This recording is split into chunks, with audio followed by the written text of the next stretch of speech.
નમસ્કાર મિત્રો, જોબ સરકારી યુટ્યુબ ચેનલમાં તમારું હાર્દિક સ્વાગત છે। તો મિત્રો, આજે આપણે ફરી એક નવી સરકારી ભરતી જાહેરાતની માહિતી આ વિડીયોમાં જોવાના છીએ। ગુજરાત ગૌણ સેવા પસંદગી મંડળ દ્વારા ફિમેલ હેલ્થ વર્કર વર્ગ 3 સંવર્ગની કુલ 155 જગ્યાઓ ભરવા માટેની જાહેરાત પ્રસિદ્ધ કરવામાં આવી છે। તો આપણે આ વિડીયોની અંદર ફિમેલ હેલ્થ વર્કરની જગ્યાઓમાં અરજી કેવી રીતના કરવાની છે, શૈક્ષણિક લાયકાત શું રહેશે, વય મર્યાદા કેટલી રહેશે, પસંદગી પામતા ઉમેદવારોને પગાર ધોરણ કેટલું મળવાપાત્ર થશે અને પસંદગી પ્રક્રિયા કઈ પ્રકારની હશે તેની વિસ્તૃત માહિતી આ વિડીયોમાં જોવાના છીએ।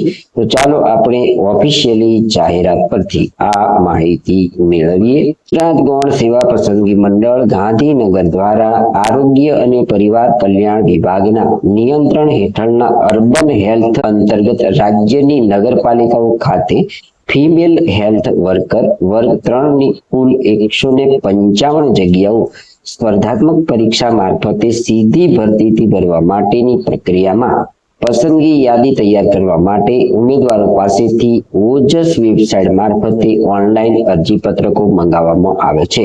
આ માટે ઉમેદવારોએ https://gujarat.gov.in વેબસાઇટ પર તારીખ 15/6/2026 થી તારીખ 29/6/2026 દરમિયાન ઓનલાઈન અરજી કરવાની રહેશે। ભરતી પ્રક્રિયા સંબંધીની તમામ સૂચનાઓ મંડળની વેબસાઇટ ojas.gujarat.gov.in પર મૂકવામાં આવશે, તેથી સમયાંતરે મંડળની વેબસાઇટ અચૂક જોતા રહેવું। ઉમેદવારોએ ઓનલાઈન અરજી કરતા સમયે પોતાના અસલ પ્રમાણપત્રો પોતાની પાસે રાખવા જરૂરી છે, જેથી અરજી પત્રકમાં સાચી માહિતી ભરી શકાય। ગુજરાત સરકાર અને ભારત સરકારની વિવિધ નોકરી અંગેની જાહેરાત માટે તમે અમારી વેબસાઇટ www.jobsarkari.in ની અચૂક મુલાકાત લો।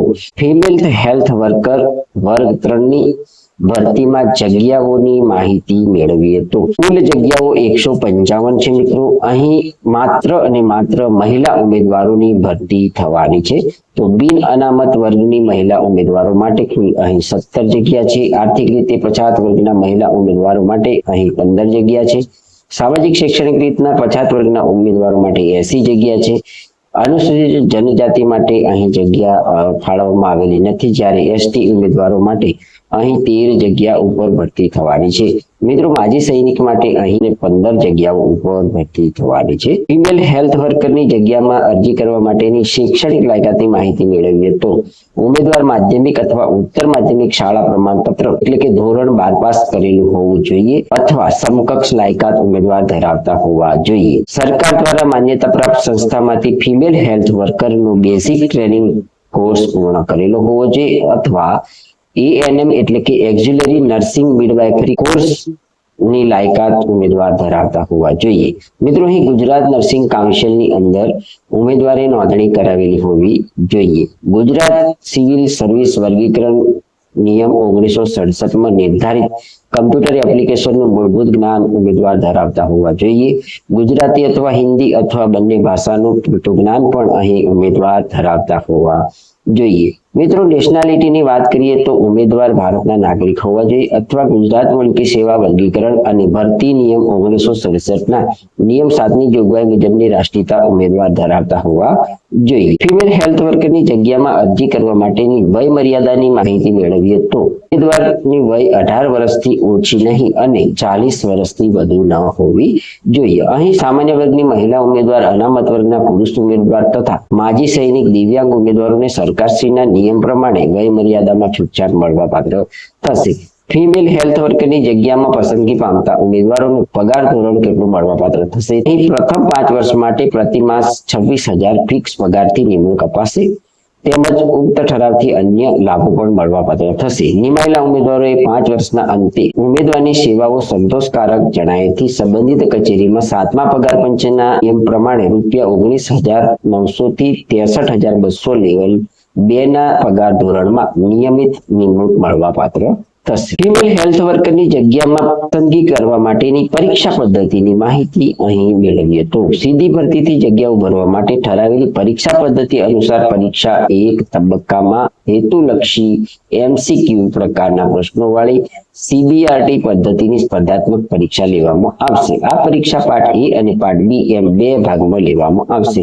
અહીં નોંધ આપવામાં આવી છે કે અભ્યાસક્રમની વિષય વસ્તુ નિયત કરેલી શિક્ષણ લાયકાત મુજબની રહેશે. પાર્ટ A અને પાર્ટ B બંને વિભાગના વિષયો આપણને આપવામાં આવ્યા છે. તો પાર્ટ A ની અંદર વિષયો છે તાર્કિક કસોટી તથા ઇન્ટરપ્રિટેશન, કુલ 30 ગુણના પ્રશ્નો પૂછાશે. સેકન્ડ નંબરનો વિષય છે ગાણિતિક કસોટીઓ, તેના પણ 30 ગુણના પ્રશ્નો પૂછાશે. 3 નંબરનો વિષય છે ભારતનું બંધારણ, વર્તમાન પ્રવાહો, ગુજરાતી અને અંગ્રેજી કોમ્પ્રિહેન્શનના 30 ગુણના 30 પ્રશ્નો પૂછાશે. એટલે કે મિત્રો પાર્ટ A ની અંદર કુલ 90 ગુણના અહીં પ્રશ્નો પૂછવામાં આવશે. હવે મિત્રો પાર્ટ B ની અંદર કયા વિષયોમાંથી પ્રશ્નો પૂછવામાં આવશે તે જોઈએ. તો પાર્ટ B ની અંદર સંબંધિત વિષય અને તેની ઉપયોગિતાને લગતા 120 ગુણના પ્રશ્નો પૂછવામાં આવશે. તો મિત્રો અહીં પાર્ટ A અને પાર્ટ B બંને મળીને કુલ 210 માર્ક્સના પ્રશ્નો પૂછવામાં આવશે. પસંદગી યાદીની વાત કરીએ તો આ પરીક્ષામાં મેળવેલા ગુણના આધારે કેટેગરી પ્રમાણે મેરિટ યાદી બનાવીને ઉમેદવારોની પસંદગી કરવામાં આવશે. ફિમેલ હેલ્થ વર્કરની જગ્યાઓમાં અરજી કરવા માટેની એપ્લિકેશન ફી કેટલી ભરવાની રહેશે તેની માહિતી મેળવીએ તો ગુજરાત ગૌણ સેવા પસંદગી મંડળ દ્વારા લેવામાં આવતી સીધી ભરતીની તમામ પરીક્ષાઓ માટે પરીક્ષાનું ધોરણ નીચે મુજબનું રહેશે. બિન અનામત વર્ગના ઉમેદવારો માટે અહીં 500 રૂપિયા પ્લસ GST ભરવાની રહેશે, જ્યારે અનામત વર્ગના ઉમેદવારો માટે ₹400 પ્લસ GST અહીં ભરવાની રહેશે. મિત્રો આ પરીક્ષામાં ઉપસ્થિત રહેલા તમામ ઉમેદવારોને આ પરીક્ષા ફી મંડળ દ્વારા પરત કરવામાં આવશે. ઓનલાઈન પરીક્ષા ફી ભરવાની છેલ્લી તારીખ 1/7/2026 રહેશે. ત્યારબાદ મંડળ દ્વારા કોઈ પણ સંજોગોમાં અન્ય કોઈ પણ રીતે લેટ ફી લઈને પણ પરીક્ષા ફી સ્વીકારવામાં આવશે નહીં. ફિમેલ હેલ્થ વર્કરમાં અરજી કેવી રીતના કરવાની છે તેની માહિતી મેળવીએ તો આ જાહેરાતમાં અરજી કરવા માટે ઉમેદવારોએ ઓનલાઈન અરજી કરવાની રહેશે. આ માટે ઉમેદવારોએ https://gujarat.gov.in નામની વેબસાઇટ પર જવાનું રહેશે. વેબસાઇટ પર તારીખ 15/6/2026 થી તારીખ 29/6/2026 દરમિયાન ઓનલાઈન અરજી કરવાની રહેશે. પત્રક ભરવા માટે ઉમેદવારોએ નીચે મુજબના સ્ટેપ અનુસરવા પડશે. મિત્રો પ્રથમ સ્ટેપ જોઈએ તો https://gujarat.gov.in વેબસાઇટ પર જવાનું રહેશે. સેકન્ડ નંબરના સ્ટેપની અંદર ત્યારબાદ ઓનલાઈન એપ્લિકેશનમાં એપ્લાય પર ક્લિક કરવું અને GSSSB સિલેક્ટ કરવું.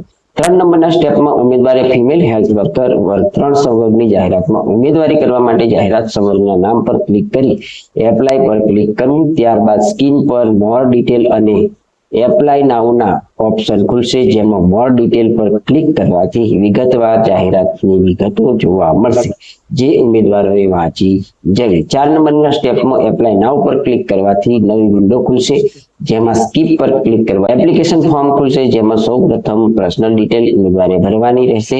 5મા સ્ટેપની અંદર પર્સનલ ડિટેલ ભરાઈ ગયા બાદ ઉમેદવારે એજ્યુકેશનલ ડિટેલ ભરવાની રહેશે. 6થા નંબરના સ્ટેપમાં ઇન્શ્યોર એટલે કે બાંહેધરીમાં દર્શાવેલી શરતો સ્વીકાર્ય છે, યસ સિલેક્ટ કરી સેવ પર ક્લિક કરવું. હવે અરજી પૂર્ણ રીતે ભરાઈ ગઈ છે. 7મા નંબરના સ્ટેપની અંદર સેવ પર ક્લિક કરવાથી એપ્લિકેશન નંબર જનરેટ થશે, તે ઉમેદવારે સાચવીને રાખવાનો રહેશે. 8મા સ્ટેપની અંદર ઉમેદવારે માગ્યા મુજબની સાઈઝના ફોટો અને સહી અપલોડ કરવાની રહેશે. 9મા નંબરના સ્ટેપની અંદર એપ્લિકેશન કન્ફર્મ કરવાની રહેશે. મિત્રો અહીં એપ્લિકેશન કન્ફર્મ થઈ ગયા બાદ તમારે એપ્લિકેશન ફી પણ ઓનલાઈન ભરવાની રહેશે. 10મા નંબરના સ્ટેપમાં કન્ફર્મ નંબર નાખીને ઉમેદવારે પોતાના અરજી પત્રકની પ્રિન્ટ કાઢી લેવાની રહેશે. ફિમેલ હેલ્થ વર્કરની જગ્યામાં અરજી કરવા માટેની મહત્વની તારીખો જોઈએ તો અરજી કરવા માટેની શરૂઆતની તારીખ છે 15/6/2026. અરજી ફોર્મ ભરવાની છેલ્લી તારીખ છે 29/6/2026. ઓનલાઈન અરજી ફોર્મ ફી ભરવાની તારીખ છે 1/7/2026. સંભવિત પરીક્ષા તારીખ ટૂંક સમયમાં મંડળ દ્વારા પ્રકાશિત કરવામાં આવશે, જે ઉમેદવારોએ જોઈ લેવાની રહેશે. ફિમેલ હેલ્થ વર્કરની જગ્યામાં અરજી કરવા માટેની મહત્વની લિંકો એટલે કે વેબસાઇટ જોઈએ તો જાહેરાત માટે તમારે https://gssb.gujarat.gov.in પર જવાનું રહેશે. ઓનલાઈન અરજી કરવા માટે તમારે ojas.gujarat.gov.in નામની વેબસાઇટ પર જવાનું રહેશે.